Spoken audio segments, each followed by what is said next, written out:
салом бинандагони азиз, сархати хабарҳоз дар радиои озодӣ дар чанд дақиқаи баъдӣ дар бораи бозгашти назорат бар қаламравҳои бештар ба дасти украиниҳо, расидани ёриҳо ба Покистони офатзада, таҳқиқ шудани хабари қатли раҳбари созмони тундраве аз Қирғизистон дар Сурия, ҷоизаи коргардони тоҷик Умед Мирзоширинов дар ҷашнвораи филмҳои мусалмонии қазон ва дигарҳо суҳбат мекунем. низомиёни украинӣ мегӯянд, ки талошашонро барои бозпас гирифтани заминҳои ишғолшуда аз дасти Русия идома медиҳанд. Ситоди кулли Украина имрӯз гуфт, ки дар чанд рӯзи гузашта нирӯҳои дифоии онҳо боз беш аз 20 деҳаро дар минтақаҳои Харькову Донецк дар шарқи Украина дубора бозпас гирифтанд. Ба қавли мақомоти украинӣ, Русия мушакборонҳои зербунёдҳои калидии ин ду минтақаро идома медиҳанд. Дар минтақаҳои Харьков, Сумы, Полтава, Запорожье ва Днепропетровск мушкили норасоии обу барқ эҳтимолан ба ҳаёти миллионҳо сокин осеб расонидааст. Зеленский гуфт, ки Русия ба хотири аз рӯшноиву гармӣ маҳрум кардани мардум муассисаҳои маданиро ҳадаф қарор медиҳад. Валерий Залужный, фармондеҳи нирӯҳои Украинӣ, рӯзи 11 сентябр гуфт, ки аз шурӯи моҳи сентябр нирӯҳои ин кишвар 3000 километр қаламравҳоро бозпас гирифтанд.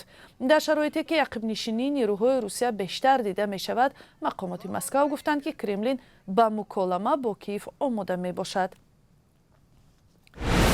барои осебдидаҳои селҳои Покистон кӯмакҳои бештари байналмилалӣ мерасанд.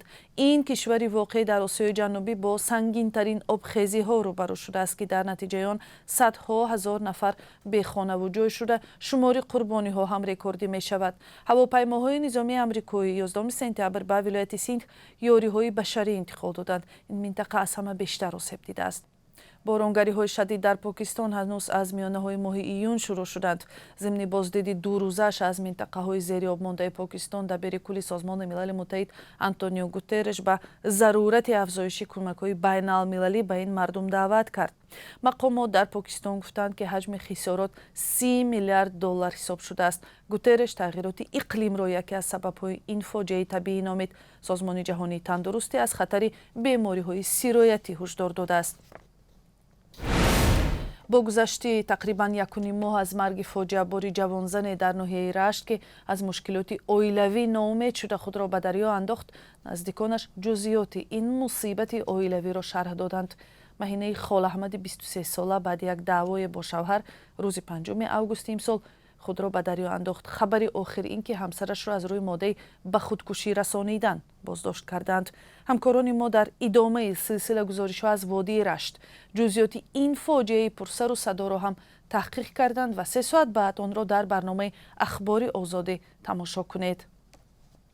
бинандаи гиромӣ, соати пахши барномаҳои телевизионии радиои озодӣ аз рӯзи 1 октябр тағйир меёбад.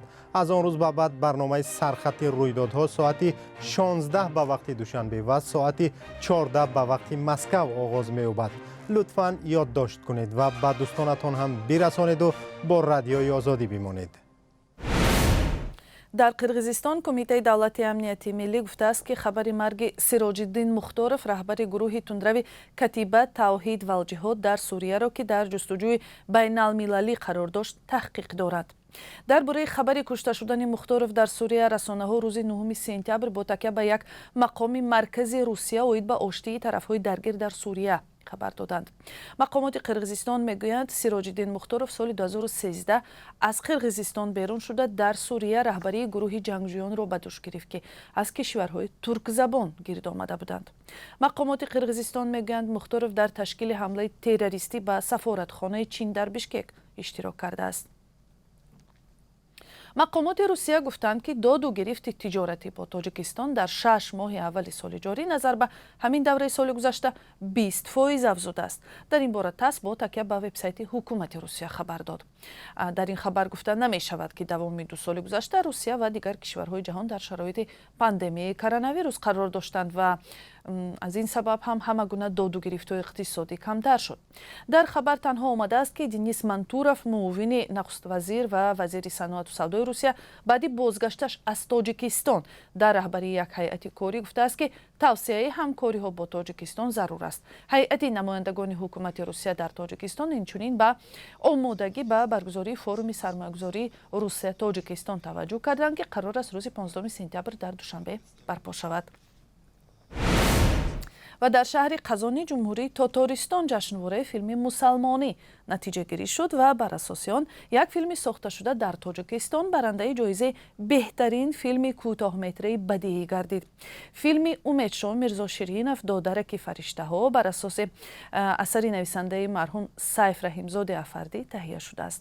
Мирзоширинов шахсан дар маросими ҷоизаспорӣ иштирок кард ва аз саҳнаи баланд барои фазову муҳити муносибе ки таҳия шуд сипосгузорӣ намуд.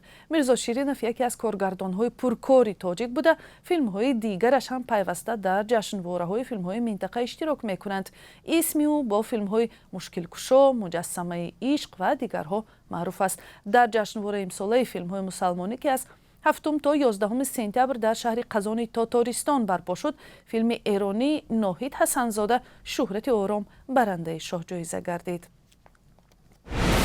ва дар ин қисмати барнома таваҷҷӯҳ кунед ба қурби асъор дар Тоҷикистон. имрӯз Бонки миллӣ қурби 1000 рубли русиро 164 сомонӣ, $1 амрикоиву 1 евроро тақрибан баробар 10 сомонию 24 дирам муайян кардааст.